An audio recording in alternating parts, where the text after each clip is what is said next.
studying about we'll continue the topic which we have started about the human reproductive system, right?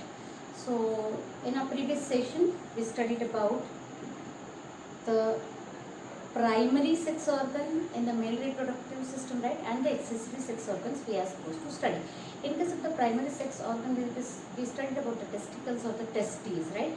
So if you remember, testes, a pair of testes, right, situated in the scrotal sac, that is called the scrotum, well protected inside, in fact, inside the scrotal sac, right, and it is attached to the scrotal sac by specialized connective tissues called as the gubernaculum. Yeah, we studied that already. Okay, inside the testes, oval shape, almost in lengthwise 4 to 5 centimeter length, 2 to 3 centimeter wide, situated in the abdominal cavity.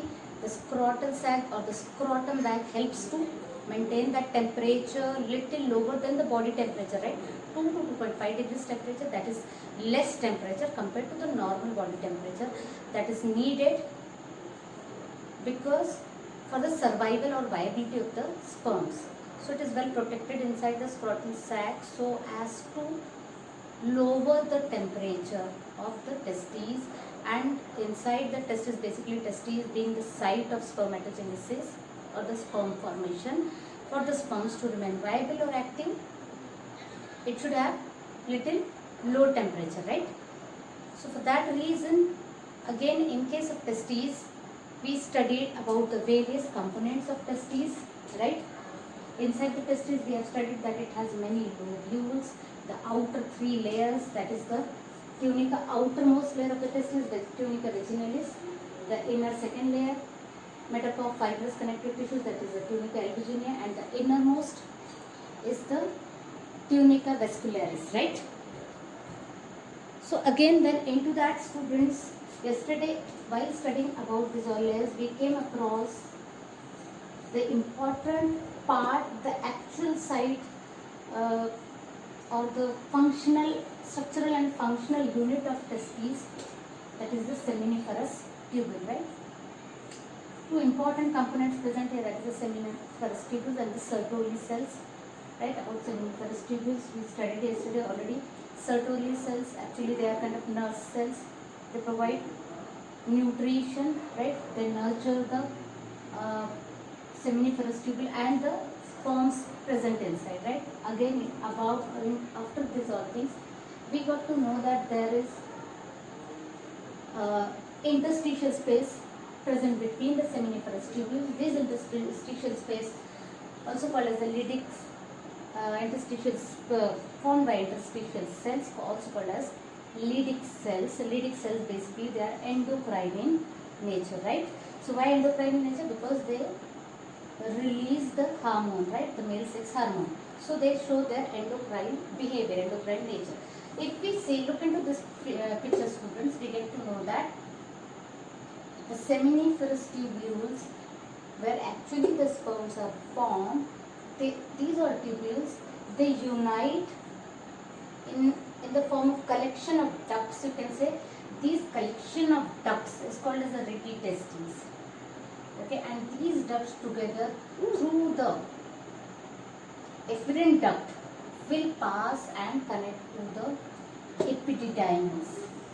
Okay, epididymis is supercoiled, not like tubule structure. In fact, if you open completely lengthwise this epididymis, this supercoiled structure, it will be almost 20 feet or roughly 6 meters long.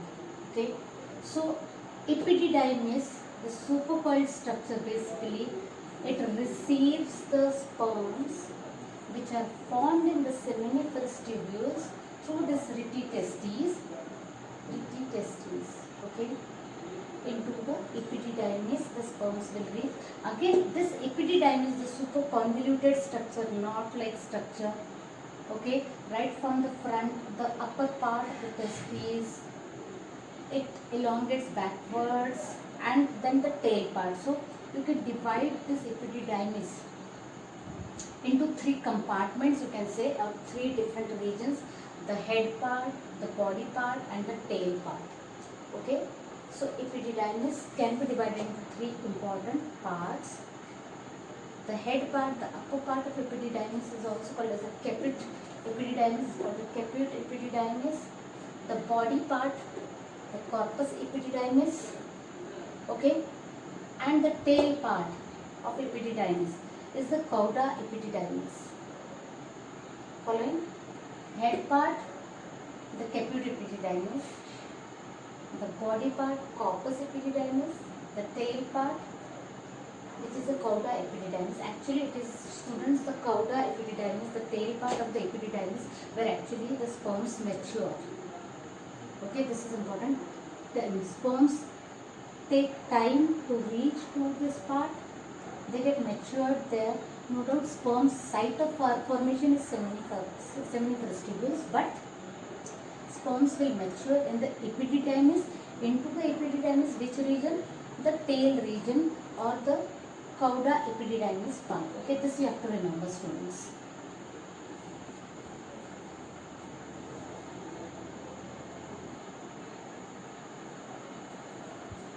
So into this picture of testes, you can see the actual location of the repeat testes. It is repeat testes. So you can see this convoluted, the seminiferous tubules into every lobule.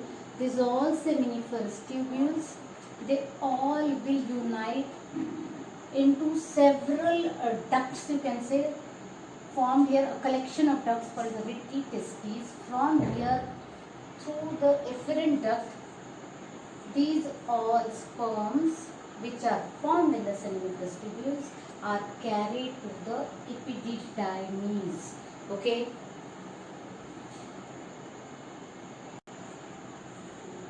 So the male sex hormone, that is the androgens, basically released by the Leydig cells. They help to synthesize and secrete testicular hormones called as androgens, and also other immunologically competent cells are also present. Again, into that, even Sertoli cells, because of the presence of abundance of lysosomes, they also help in the phagocytic action. That too we have studied, right? Okay, so now the male accessory glands, they will include the ducts, the tubules. So the retitestes, yeah, tubular parts. Now we have to discuss the male sex accessory duct. Then we will be studying about the glands. Okay, the seminal vesicle, the prostate, and the Cowper's gland, also called as the bulbourethral gland. Okay, so the male sex accessory ducts, they will include the retitestes, vasa efferentia, epididymis, and vas deferens. That is the sperm duct also. Okay, so seminiferous tubules of the testes will open into the vasa efferentia through the retitestes, like we have seen now. Okay, and then the vasa efferentia will leave the testes and open into epididymis. So from seminiferous tubules, okay, the sperms are carried through vasa efferentia through the retitestes. From there on, they all are emptied into the epididymis, which is located along the posterior surface of each testis. That means two epididymis, right?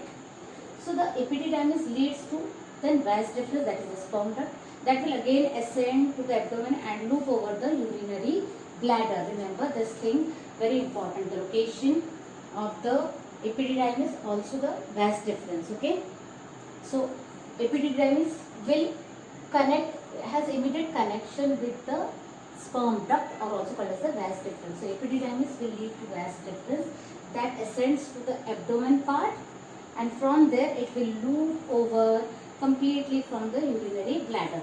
So it receives the duct from the seminal vesicle, okay, and it will open into urethra as the ejaculatory duct.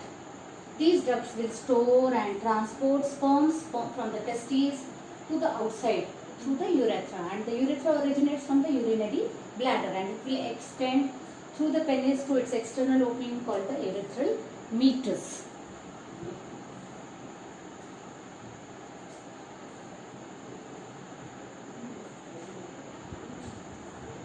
So talking about the external genitalia in case of the male reproductive system, the penis is the male external genitalia, right, made up of special tissues that help in the erection of penis to facilitate insemination, that is introduction of sperms into the female genital tract. The enlarged end of the penis Okay, the enlarged, the bigger part of the penis, that is also called as the glans penis. It has a covering of loose fold over it, which is also called as foreskin. Okay, remember, the penis actually is included into the external genitalia, made up of special tissues that helps in making it erect for proper insemination. And the enlarged part of the penis is called glans penis. Even it is covered with a fold of skin called as the foreskin also. Again, male accessory gland. Basically, male accessory gland, students, talking about, there are three numbers: seminal vesicle, the prostate gland, and the bulbourethral gland or the Cowper's gland. Okay, each gland has got a specific function for the what we can say, the right kind of semen formation, which includes the sperms also, which includes the nutritive material for the sperms, and again the material that helps for lubrication also and motility also. Okay, so the male accessory glands include paired seminal vesicles, a prostate gland, and a paired bulbourethral gland. This bulbourethral gland is also called as the Cowper's gland. Now, secretions of these glands, they will constitute the semen or the seminal plasma, which is rich in fructose, calcium, and also important enzymes. The secretions of bulbourethral glands also help in the lubrication of the penis. Okay, whereas the secretion, individually will be studying, no doubt, the secretion of the seminal vesicle provides nutrition to the sperms. The secretion of the prostate glands provides alkaline secretion in the semen, which is necessary to neutralize the acidic vaginal part in the female. So that alkaline secretion from the prostate gland needs to be added into the semen, which is necessary for the neutralizing effect in the vagina. Okay, semen basically has these all important components. In case of seminal vesicle, that definitely it is needed to provide motility, movement to the sperms, plus to provide nutrition also. So seminal vesicle provides that kind of fluid, okay, to the sperms. Whereas in case of the prostate gland, it will help to provide the alkaline secretion. The Cowper's gland or the bulbourethral gland, students, it will help to provide a medium, a liquid added into the semen, which helps in the lubrication. Okay, so that will help in the lubrication of the penis. Now, like now we know, in case of the male reproductive system, the primary sex organ, the primary gonads, in case of the males is no doubt the testicles or the testes, and the helper, the supporting parts, the accessory parts includes the ducts and the glands. Okay, in case of ducts, it is the rete testes, vasa efferentia, vasa deferens, epididymis. These are all important ducts. Okay, or tubules, and these tubules are needed for transportation of sperms right from seminiferous tubule to the finally to the vas deferens or the sperm duct through the various other important collection of ducts, that is the rete testes, vasa efferentia, epididymis, and from that immediately epididymis connects to the sperm duct, that is the vas deferens. Okay, so then duct part is over. Then glands also help in the formation of semen properly, the seminal fluid or the semen in case of males. So there are three important glands in case of males. The first one is the seminal vesicle, the prostate gland, and the bulbourethral gland, are also called as the Cowper's gland, right?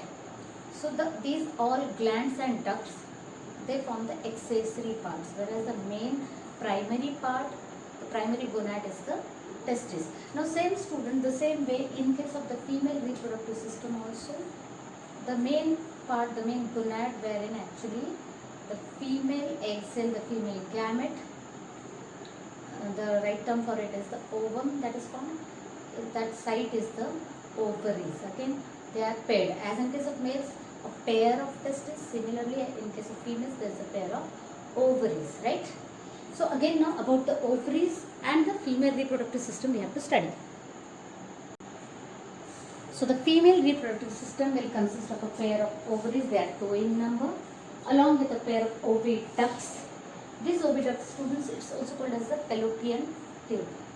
Okay, oviduct is nothing but the fallopian tube also. Okay, then uterus, or in common terms, in common English, it is also called as a womb.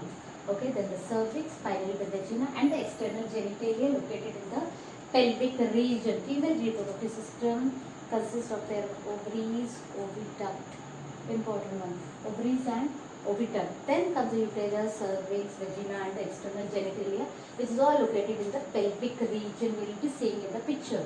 Now, these parts of the system, along with a pair of mammary glands, are all integrated structurally and functionally to support the process of ovulation. Okay, we have to include here mammary glands also. Okay, so these all structures are structurally and functionally are integrated so as to support the process of ovulation. First thing, ovule formation, fertilization, zygote formation. Once zygote is formed, then conception, that is pregnancy.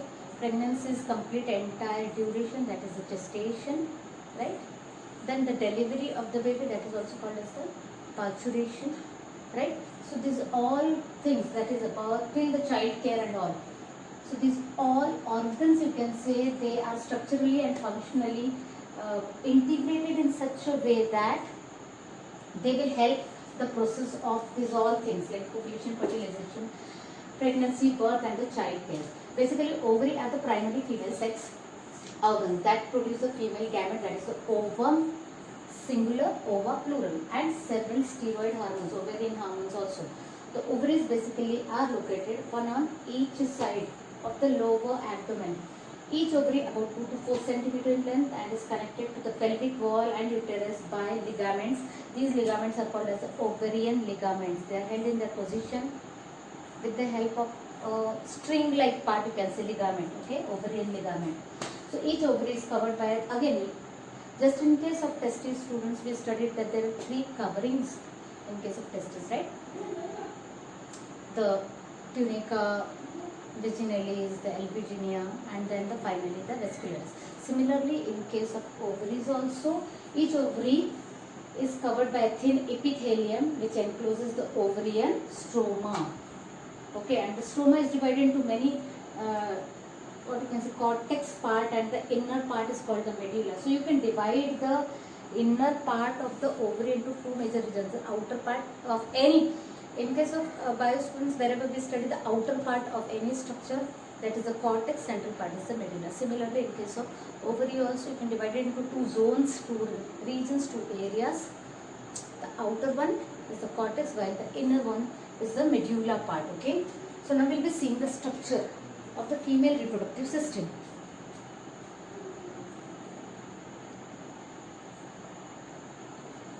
So like in the picture, it's visible the female reproductive system here, consisting of a pair of ovaries, right? So here students, this part, there is the ovarian ligament. Okay, with the help of this ligament, the ovaries are held in that position. Again, the oviducts, you can see 2 oviducts which are almost 10 to 12 centimeter in length. Oviducts, other name is the fallopian tube. Okay, so this fallopian tube in various as per the size, structure, division, you can divide into 3 structures basically. The funnel shaped part, you can see, that is called as the infundibulum, and which ends into finger like projections here. Okay, so these finger like projections are called as the fimbriae. This finger like projection of the infundibulum part of the fallopian tube helps in picking up the matured ovum. Okay, so infundibulum, the funnel shaped part, okay, of the fallopian tube, and the slightly bigger part which opens into infundibulum is the ampulla part. Okay, and then finally the isthmus, little narrower part which opens into the uterus is called the isthmus part. So fallopian tube basically 10 to 12 centimeter in length, fallopian tube, other term the oviduct also. Okay, so you can divide it into 3 major divisions: infundibulum, ampulla, and the isthmus. Isthmus opens into the uterus, which is little narrower part. Okay, infundibulum, the funnel shaped part which ends into finger like projections, called as the fimbriae. Fimbriae's basic function is to pick up the ovum from the ovary. Okay, ampulla, the part which is in immediate contact with the infundibulum. Okay, then comes the part which is pear shape, inverted pear shape, that is the uterus. Okay, uterus basically is the site where actually the fetal growth takes place. Okay, so here in this picture you can see three linings of the uterus. In the lower grades maybe you studied only the endometrium. Basically the three important structures, layers, linings of the uterus here, they are called as the innermost is the endometrium, the next one is the myometrium, and the outermost is the perimetrium. Uterus finally will end up down. The tube, the part of the uterus, even uterus is super elastic in nature. Okay, and it will start getting narrower, will connect with the cervix, then further cervical canal, further the vagina part. Okay, this vagina again is having two lip-like structure, that is the labia majora and the labia minora. Okay, that will be seen in the picture. Okay, so in case of the female reproductive system, the main important part where actually the site of the fetal growth is the uterus. Okay, then the uterus from both the sides, it has two fallopian tubes, are also called as the oviduct. Okay, oviduct again divided into isthmus, ampulla, infundibulum, end part of the infundibulum, that is the fembrule. Okay, ovaries 2 in number. Again, the endometrium, myometrium, perimetrium, they form the lining of the uterine wall, and this is the uterine cavity or the uterus or the uterine part is of the pear shape and inverted pear. Then this uterine cavity or uterus starts getting narrower at the bottom will be more narrow, cervix still further, there is a small passage, that is the cervical canal, further the vagina, and then the labia majora and the labia minora. So the uterus is single, also called as the female. The shape of the uterus, like I said you just now, is inverted pear. It is supported by ligaments attached to the pelvic wall. The uterus will open into the vagina through narrow cervix. Cavity of the cervix is called cervical canal, which further will meet the vagina. Okay, and which along with the vagina forms the birth canal of the baby. Okay, the wall of the uterus has 3 layers of tissues, which we have seen already. The outermost, the perimetrium, middle thick layer of smooth muscles, that is myometrium, and inner glandular layer called the endometrium, that lines the uterine cavity. Important students. Okay, uterine wall or the wall of the uterus consists of 3 important layers of tissues. Outermost perimetrium, second layer myometrium, and innermost is the endometrium. Okay, again this particularly it is the endomyometrium, student, that undergoes so many changes that is necessary during the menstrual cycle also, and even myometrium exhibits strong contraction at the time of the childbirth, that is necessary for the normal delivery of the baby. So extreme level of contraction is needed, that is carried out by the second layer of the uterine wall, that is the myometrium. Whereas endometrium, it keeps on showing cyclical changes during the menstrual phase, menstrual cycle you can say. That is every month in case of females, if the fertilization does not take place, then the endometrium wall sheds off, right? That is seen in case of females in the every month in the form of the monthly discharge of the blood. Okay, that lasts for a few days. So that is actually a cyclical change carried out by the endometrium, innermost layer of the uterine wall. Now in case of the female, external genitalia, that will include mons pubis, labia majora and minora, that will be seen in the picture. Okay, even hymen and clitoris. Clitoris similarly in case of males and all, basically responsible for the sexual stimulation. Okay, mons pubis is a cushion of fatty tissue covered by skin and pubic hair. Labia majora, a fleshy fold of tissue which extends down from the mons pubis and surrounds with the vaginal opening. And labia minora are paired folds of tissues under majora. So they are inwards, and majora is upper flap, okay, which is bigger in size. And the opening of the vagina is often covered partially by a membrane called as the hymen. But hymen, in some case of some females, it gets ruptured due to some injury, accident also, or due to some kind of sports. If that female is involved in some kind of cycling or any such kind of sports events, riding on the horseback and all, so the hymen may get naturally ruptured. So uh, that does not cause any problem as such. And in some cases the hymen may get ruptured during the first sexual contact also. So in some cases it may remain persistent. And clitoris is tiny finger-like structure which lies in the upper junction of two labia minora above the urethral opening. Okay.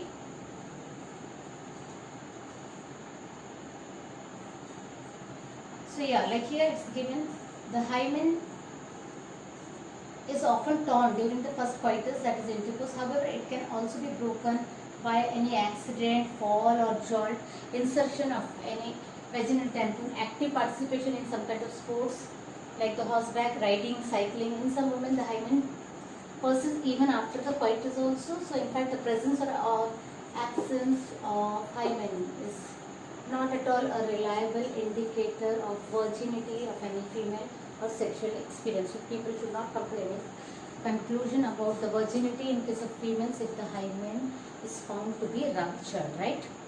So because it can get ruptured due to like so many reasons are mentioned here, due to any accident, injury, or fall, or even some kinds of sports activities in which the female is involved. It can be any kind of sports activity.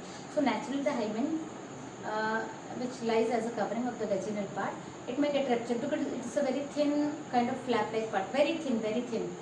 Okay, so get ruptured. So yes, definitely this is an important term here, that because there are several incidents, issues related to this. In many cases, it is found that the female's virginity is questioned if the hymen is found to be ruptured. Okay, so we'll be discussing again about this topic. And then the structure of the mammary gland in the next session we'll be studying in detail, students. Okay, so this is what for today.